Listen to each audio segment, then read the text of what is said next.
नमस्कार दोस्तों। आज हम बात कर रहे हैं पश्चिम बंगाल में जो वहाँ पे राजनीतिक उठक पटक चल रही है उसके बीच में। आज दोस्तों ऐसा हुआ है कि पश्चिम बंगाल में ऐसी खबर आ रही है, दैनिक भास्कर की रिपोर्ट के मुताबिक 33 बीजेपी के जो एमएलए हैं, इस चुनाव में बीजेपी के टोटल 77 एमएलए चुनाव जीते थे, उसमें से 33 एमएलए वापस टीएमसी में जा सकते हैं, ऐसी संभावना बनी हुई है। दूसरी खबर यह है दोस्तों कि जो बीजेपी के नेता हैं मुकुल रॉय, जो तृणमूल से बीजेपी में आए थे, वो तो चुनाव जीत गए थे, लेकिन उनके बेटे शुभ्रांशु रॉय वो बीजपुर से चुनाव हार गए थे। उन्होंने कुछ दिन पहले फेसबुक पोस्ट लिख करके बीजेपी को नसीहत दी थी कि हर मामले के लिए टीएमसी को जिम्मेदार ना ठहराएं, आत्मनिरीक्षण करें। आज उन्होंने बयान दिया है कि वो ममता बनर्जी के आभारी हैं, उनके प्रति धन्यवाद प्रकट करते हैं।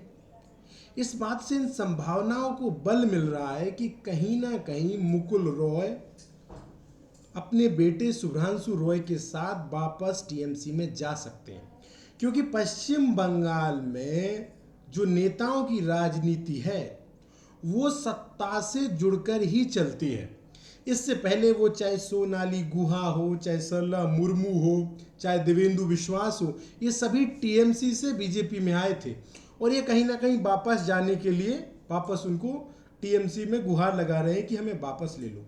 इस मामले में जो टीएमसी के सांसद, राज्यसभा सांसद हैं शुभेंदु शेखर रॉय, वो ये कहते हैं कि वो इस मामले में जांच करेंगे कि कहीं ये नेता किन परिस्थितियों में बीजेपी में गए थे और कहीं ये लोग साजिश के तहत वापस तो टीएमसी में नहीं आ रहे हैं।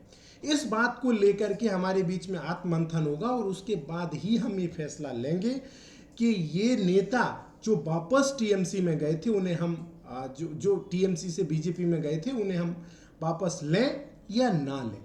ये तो एक महत्वपूर्ण खबर है। इसके बाद प्रधानमंत्री जी इस मामले में एक्टिव हो गए और नरेंद्र मोदी जी ने, जो मुकुल रॉय है उनकी पत्नी का नाम है कृष्णा रॉय और वो कोविड से जूझ रही हैं और वो अस्पताल में भर्ती हैं, अपोलो हॉस्पिटल में भर्ती हैं। नरेंद्र मोदी जी स्वयं फ़ोन करते हैं और हालचाल उनके जानने की कोशिश करते हैं।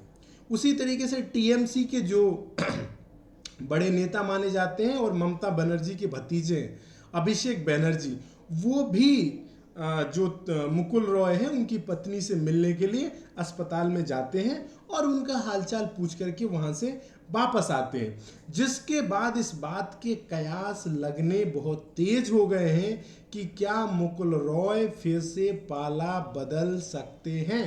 और दोस्तों, राजनीति में कुछ भी संभव है, जैसा कि मुकुल रॉय के बेटे शुभ्रांशु रॉय कह भी रहे हैं कि राजनीति में कुछ भी संभव है।